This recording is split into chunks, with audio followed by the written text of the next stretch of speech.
Hello and welcome to another episode of Fikava Vet Chat. You might have followed the recent veterinary news in the veterinary press on the banning of English Bulldogs and Cavalier King Charles Spaniels in Norway.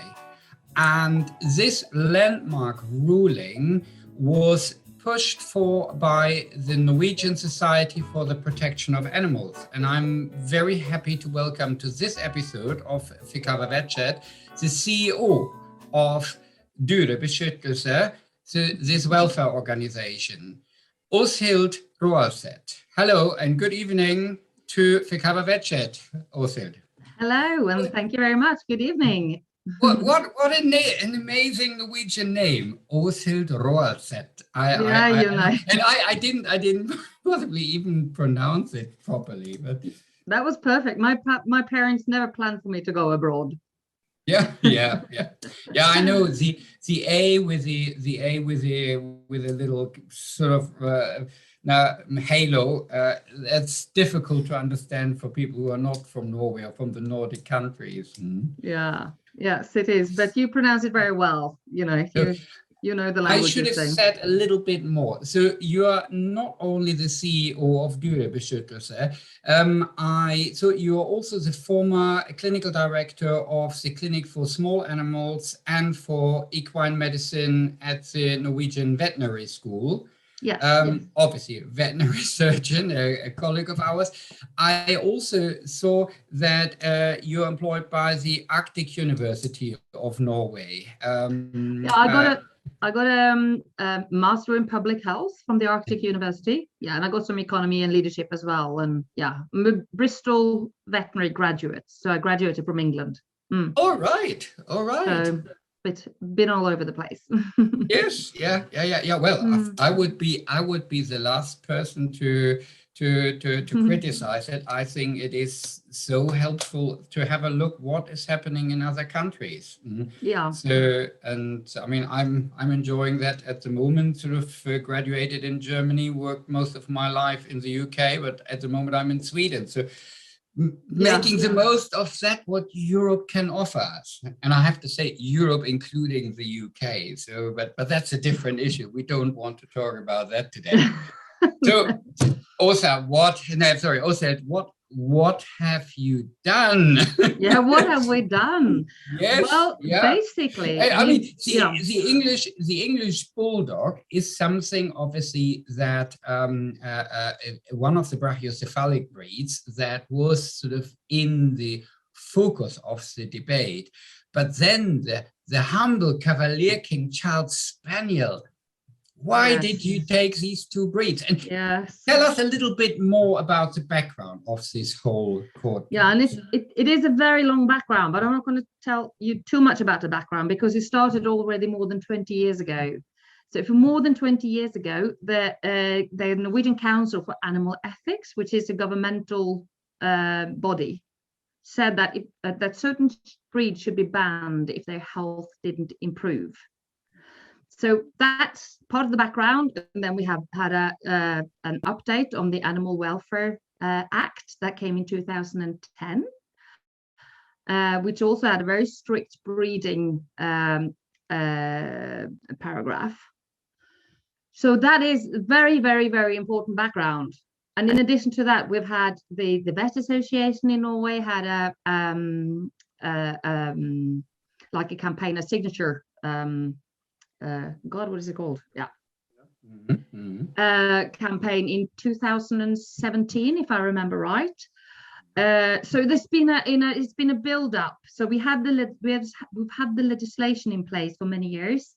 We've had governmental bodies criticizing the breeding for many years, and then when I got employed where I work now in 2018, the board has already decided that we're going to have a campaign against unethical breeding of dogs. And we were going to spend 1 million Norwegian krona. And I said, if we're going to spend that much money, it has to have an impact on the animals. So we're not going to have I just refused to have an information campaign, which didn't make real changes for the dogs because there'd been so much work done previous to 2018. So that's where we started. I was really adamant that we can't spend money if it doesn't help the animals. And so we just sort of started this process of pushing the government, the regulatory body, so Mattilsynet in Norway, the regulatory body. We started saying to them, you need to take these animals out of breeding because they can't breathe. We went to dog shows and found dogs we thought were graded boas grade 2 or worse. So we said these dogs can't be bred from because that would be breach of the Welfare Act. And we didn't find the regulatory body did too much about this. So they went and saw the dogs and they wrote reports and they said there's nothing more to do. So then we realized that, okay, we disagree on how this law should be interpreted. And we sort of said that's quite serious because we think the Animal Welfare Act should be interpreted and in a way that it protected the dogs. The Animal Welfare Act should not protect breeders. And that was when the ball started rolling towards taking this case to court. So it's taken all the time since 2018 when we started to work on this until now, when we now have a verdict from the court. And it's basically, it's not, it's a ban on breeding these two breeds, but it's not really a breed ban because it says that if they crossbreed to improve the health of the breed, then that will be an option. But to continue as they do now is not an option. And it's not based on the fact that, it's not a new legislation. So we don't have now a legislation saying you can't breed Bulldogs and Cavaliers. We have an interpretation of current legislation. So this might be a bit of sort of legal intricacy, but the point is we don't want to ban breeds. We want the kennel clubs to breed healthy dogs. So because people say, who's the next breed? And and we're just thinking there is no next breed. Get your act together, use today's science, use today's technologies, and breed healthy dogs. I mean, this debate is very similar to that is going around for quite a while about Dalmatian and Urate. Uralithia. So if you just sort of breed in just a little bit of a pointer, so then you get rid of this whole problem, and actually the physical appearance of the dog doesn't change very much. So being too orthodox about certain breeds, it's certainly not in it doesn't improve the animal welfare of this particular breed. It's just sort of, I don't know. I mean, I remember sort of that I'm more a humble first opinion practitioner, and I remember that I had one cat breeder that was breeding ragdoll cats, and none of her cats lived more than 10 years. Most of them had heart problems. And when I said, well, I don't think you should really breed from these cats. Yeah, but it's such a precious line. Is it? Yeah. Precious line for what? Yeah. Sort of, if that is the result. Yeah. So what made you target then these two breeds? Because I mean, obviously you have to make a start somewhere. Yeah. Why the English Bulldog? Why the Cavalier King Charles? Well, it was very hard and long process to pick which breeds we chose, and it's partly based on what the discourse in this country has been with those two breeds. So in 2017, the Norwegian Kennel Club approached the FCI and the English Kennel Club, the Kennel Club, to ask whether they could start crossbreeding the Cavalier, because the Cavalier had so large disease burden. So the Norwegian Kennel Club has already done quite a substantial work when it comes to the Cavalier, which in a way made it an obvious, because they've already brought forward that this breed has major problems. So we had all the documents from the work that the Kennel Club has done. And the crossbreed project was accepted by the Kennel Club, but it was turned down by the Norwegian Breed Club. So they know the solution. They had acceptance to perform a solution, you know, to perform a crossbreed, but they decided against it because they rather want to do nothing, or do very little. In Norway, they do a heart scan, and they have started delaying the age of which they breed the dogs, but it's not sufficient. So the health work the breed club is doing is not at all sufficient in comparison to the massive problems they have and the massive inbreeding. And the Cavalier is when you do genetic studies, it's the inbreeding coefficient is 40%. Yeah. So when the Kennel Club said, oh no, you can only have an inbreeding coefficient of 6.25, and they have their sort of system of calculating this, then that has nothing to do with reality. And I think that's something that is important to know for vets, that the genetic science behind the way we breed dogs, it's not sound science, and therefore we really need to learn genetics, or we need to say, if you're going to have a health program, we also need geneticists on the board. Otherwise, our health program is not going to be based on science. And if we as vets don't do science, then what are we doing? Folklore, veterinary folklore, or veterinary tradition, or veterinary, you know. So you need to pick a subject, and I hope most vets will pick veterinary science above tradition, folklore, or whatever culture, veterinary culture. Yeah. And then obviously we wanted a brachycephalic dog. So we wanted one non-brachycephalic dog, and we wanted one brachycephalic dog, and it was a hard call. We could have chosen differently, but we ended up with these two breeds. I think this is a very, very important point, because with the brachycephalic dogs, sort of there is the outer appearance of the dog makes it fairly clear what is wrong here. Whereas with the Cavalier, the ugly side is actually inside. It's inside the chest, and nobody sees the heart of these dogs. The sort of at the end of their life, this completely exhausted organ, which is hardly able to push blood in one direction.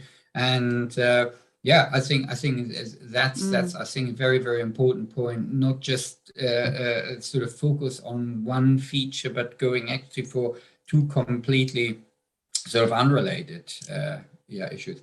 And also there's syringomyelia of when they're born with syringomyelia, and it's very hard for an owner to detect a headache in a Cavalier. And I also think that so the Cavalier, the argument for the Cavalier is that they long lived, and they are long lived, but it doesn't help being long lived if you got headache most of the time, and it doesn't help.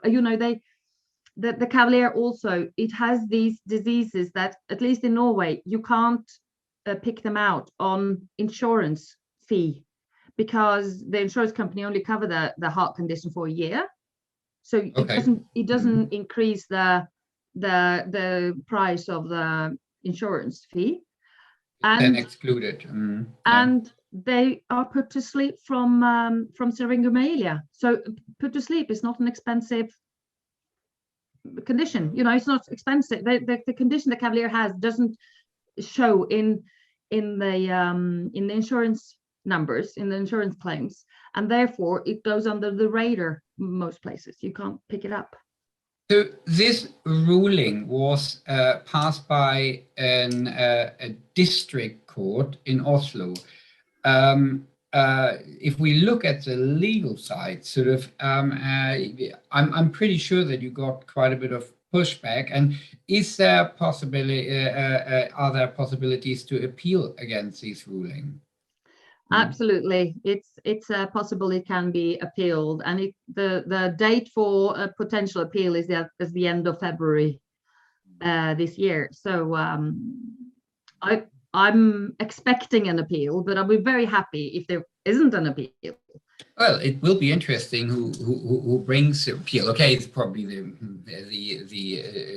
breeders of these dog breeds, but yes, I mean, all of Europe, possibly also beyond Europe, is still following this, because admittedly, I mean, we as a veterinary profession, we are arguing for more responsible breeding for, as you say, for decades. And to be quite honest, sort of you have one evidence-based study after another,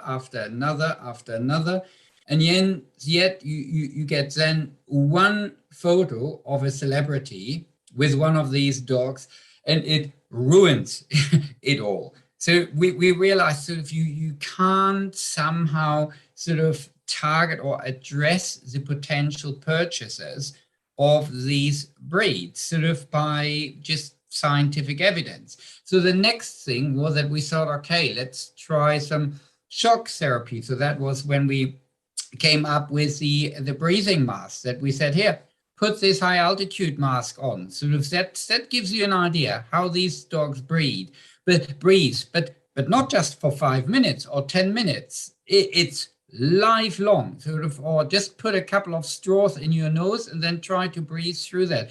So, and that is how these dogs breathe. So that gives you a little bit of, I don't know, television time or some internet recognition. And yet again, it's worth nothing. So the next and sensible, or well, logical step, I think, was, yes, that a case was brought on animal welfare legislation. And I have to say, I mean, we're all sort of very interested to see sort of where the Norwegian example is taking us. So that's well, yep. I think the vets need to speak up a bit more. And I don't think this is something, you can't have this fight for better dog welfare in the consulting room. It's the wrong, you know, when you have a client in a consulting room, you have a patient that needs help, you are going to help that patient, and you're going to treat that client the best as you can and respect that client. So that's just the nature of being a vet, and that has to continue. So you can't fight it in the consulting room. But I think as you know, the organizations has to start fighting this. So the national veterinary organizations has to start questioning the different breeding schemes. You know, because well, I think it can. You can do possibly more in the consulting room, because one thing that you can certainly do is, if people come for advice to you, sort of what breed to get, then there are certain breeds not to get. Or if they lose a dog like this, might be a good idea to point out, maybe not at that moment, but if they then consider to say, well, you saw, especially with the Cavalier King Charles, sort of what has happened. So maybe it's not the right breed to carry on with. I don't know. And then I think what is really important is if we look at reproduction. So absolutely. I think if we are asked sort of to before anything has happened, to help with the breeding of these dogs, so with the mating, for example, of these dogs, I think we as veterinary professionals can't really have a good conscience if we offer our professional advice for the breeding of these breeds we don't agree with. Okay, you might say, okay, fine, then you can't continue sort of running your business if you are a reproduction specialist. So then, yes, yeah, maybe you can't. Maybe you should go into a different area, and maybe we should be very careful as veterinary professionals to give the advice. However, then the counter argument is often sort of, okay, if we don't do it, then lay people might do so, unscrupulous lay people. And I think that's probably also one of the arguments you might have faced, is because, I mean, this will clearly affect now also sort of the production of these dog breeds in Norway, but it still wouldn't mean that people cannot import these dogs, so that you might actually get dogs from a far worse breeding background from abroad into Norway, and you might actually then have caused more damage than done good. How would you counter argue on that one? Well, I think most people want healthy dogs. And I think some people love their breed, but they don't want to have any other breed. But at the same time, I think if they think, oh, this breed is actually so sick, you can't breed it in Norway, I think that would sink into most people. I think most people will go, oh, that's really bad. We need to do something. And I don't think it will be a huge problem, because it's not illegal to import a dog. So you can go and import a dog from a good, home abroad, although it's not going to be bred as a healthy dog, because it's going to be the same genetics as we have in Norway. So it's still going to be a dog with the same predisposition and the same likelihood to develop really, really serious disease. You can bring that to Norway and have that as a pet. You can't just breed from it. But then again, you can crossbreed it to start a crossbreeding program. And it's basically what we're hoping is to kickstart some good crossbreeding programs. But having said that, it's a real milestone what we have achieved. And it's very encouraging to read the verdict. It's a very well written document. We've won on all aspects, or the dogs have won on all aspects. So it's very clear in our favor. But it's still a very vulnerable victory in many ways. And it needs to be followed up by two things. And one is that we follow it up towards our politicians and create a system for better regulating dog breeding. And what we are saying to our politicians and to the Vet Association and in all areas we can is that we need to start leaning on the EU guidelines for dog breeding, which says we're going to use estimated breeder values when we select breeding animals. We need estimated breeding values when we as information to a puppy buyer. And insemination should not happen unless it's not to overcome lack of libido or lack of ability. If you're going to do it, it's going to have very good reasons for doing an artificial insemination. Every bitch should be examined by a vet for the whole health of the bitch before you start breeding. So I think as vets, we need to pull this document out of our sleeve and say, listen, this is how we as a vet profession interpret animal welfare. So we are not going to yield on these things. This is our stance. But if vets all over the Europe doesn't do this, our victory is very, very fragile. And I think every vet association, because I don't think you can I agree on you can do some in the consulting room, but mostly this victory has no effect unless the veterinary community actually take a look at this from above and say, listen, is what we're doing right? Are we really being the dog's advocate here, or are we just being the kennel club technician? We go and do this, that, and this test. But when we looked at the pre-mating tests that the kennel club demand in Norway, some of the tests are illegal, like the BOA's breeding scheme, where the Norwegian, the Oslo district court now has said, basically, you shouldn't breed from dogs with BOA's grade more than 0. You can only breed from dogs grade 0, which means that you don't have enough dogs to breed from. So that's immediately just like, right, you have to crossbreed. So can we as vets really start this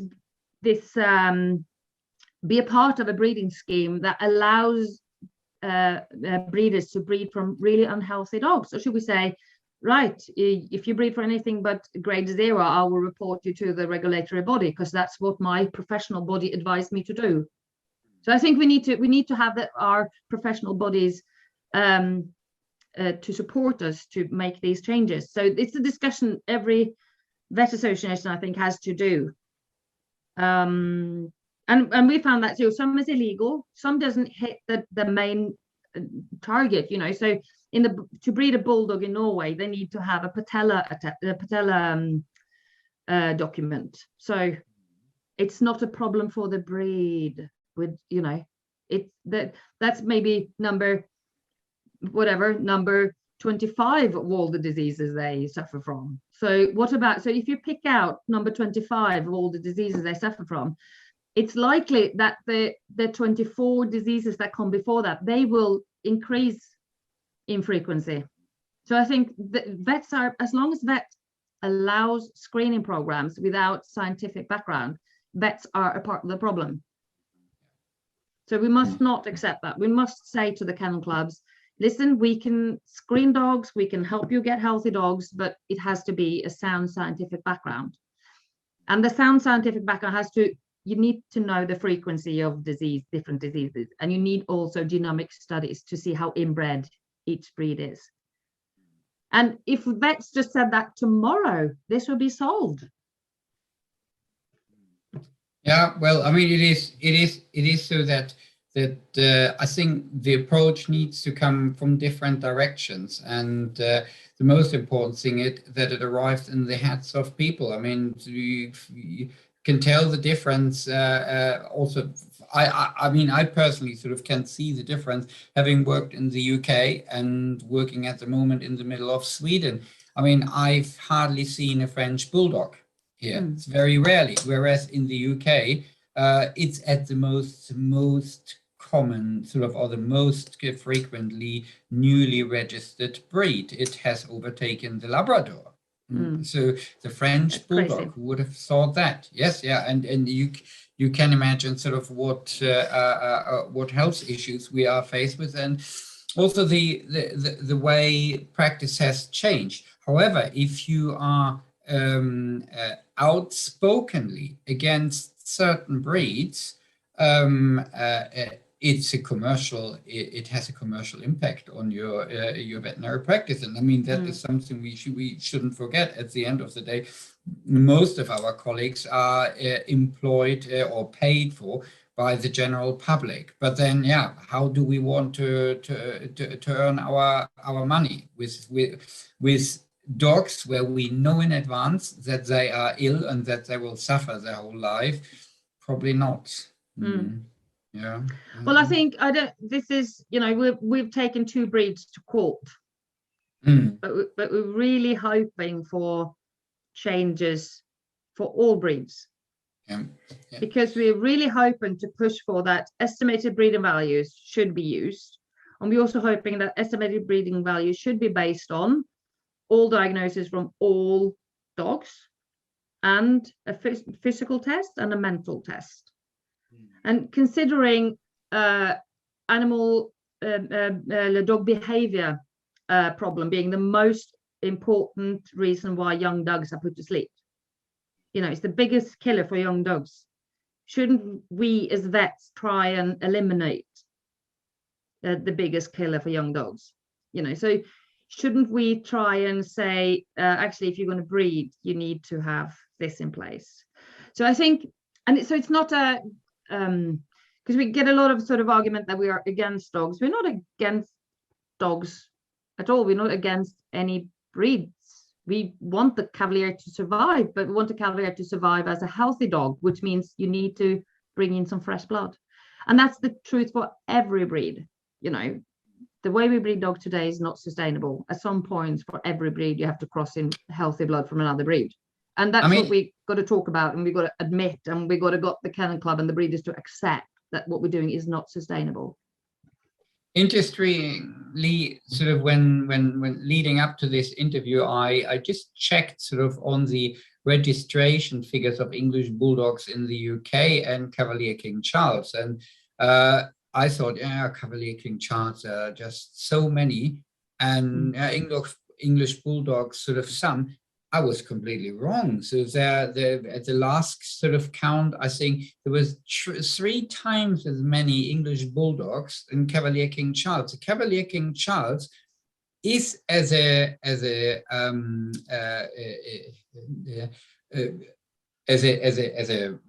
breed itself sort of in decline in the UK. But what we see very often are crossbreeds that are super popular. And that's very often to the benefit of the dog, sort of the Cavapoo, for example.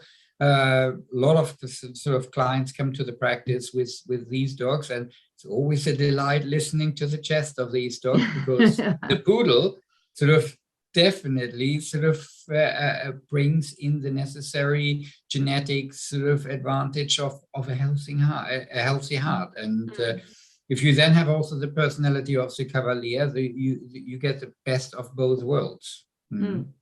Yes, yeah. Yeah, I think we sort of need a dog like the Cavalier, because the Cavalier is a really good pet. It's a very good family dog. And I'd love to have a Cavalier. I think they're brilliant dogs. But you can't just get it because of the disease burden. So yeah, we need to crossbreed them, basically. How does it work now at dog shows? Can you get can you still sort of show purebred English Bulldogs in Norway, purebred Cavaliers? I mean, eventually sort of these breeds will, as they are, as a purebred dog, they will die out now in Norway. So the pool will get smaller and smaller. Yeah,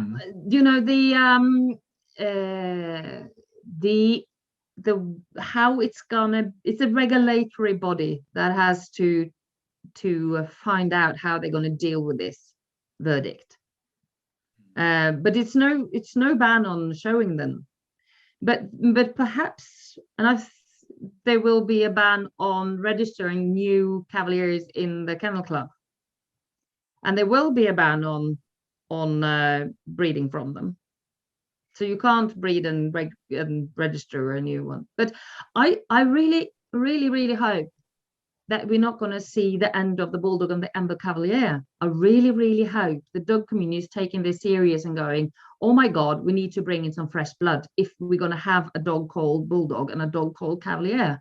Because I think both of the breeds are very, very good companions. They're brilliant dogs. It's just that we need to give them better health, and the Bulldog needs the longer snout. There is no two ways about it, and it needs better hips and better skin and better tail, and so there's so many things these dogs need, and the Cavalier needs a brain to fit. It needs a skull to fit its brain. You can't have it's just, and I can't think of any person that would go, oh my God, I saw this Cavalier and his head was too big. It's not even a aesthetic problem for the Cavalier to get better health. And no one will say, look at that ugly heart on this Cavalier. You don't even see it. So it's very hard to understand that a crossbreeding project can't be accepted for the Cavalier, for either of these dogs, really. Wow, it's a long way. It's a long way. I mean, this is definitely a landmark ruling, as we have seen. We are following with bated breath sort of what is the next sort of development in this story. And obviously, sort of, I think that other professional bodies will take your example to heart also in other countries. And we've, if necessary, sort of we will address these issues in court. But so interesting. And once again, it's the Nordic country that has taken the lead in this one. I mean, a lot of developments where admittedly sort of countries further down in Europe or larger countries might be more afraid. They sometimes need the encouragement of smaller nations that are sort of brave enough to say, okay, come on, we do it. So that's such an interesting development, and I have to say congratulations again to this ruling. And thank you very much. Fingers crossed. I mean, admittedly, sort of, I don't know. I mean, there must be so much personal sacrifice also with this, because I mean, there will be enough, especially if you talk about dogs, dog breeds, and there's a lot of emotion that gets into it, and the debates can at times be very, very heated, and there are also some very unreasonable people sort of out there. And so I have to say, I'm impressed by your courage, and I hope that you and your organization will have sort of best of luck also for the future. Well, thank you very much, and you are absolutely right. There's a lot of heated discussions But there's basically only been, we're a tiny organization, we're 7 altogether, and we have a lot of volunteers, but last year we rescued about 7,000 animals, so the practical animal welfare work. So the rest of us work on that, and so it's only been 2 of us that's worked on this project. Well, but it just shows. If we can do it, everyone can do it. Just got to start working. Yeah. Also, thank you so much for this Fikava Vet Chat. If anyone would like to comment on this episode or any other episodes of Fikava Vet Chat, or you have ideas for new Fikava Vet Chats, then please email us on vetchat@fikava.org or contact us through our social media sites. Thank you very much, and see you soon again for another episode of Fikava Vet Chat.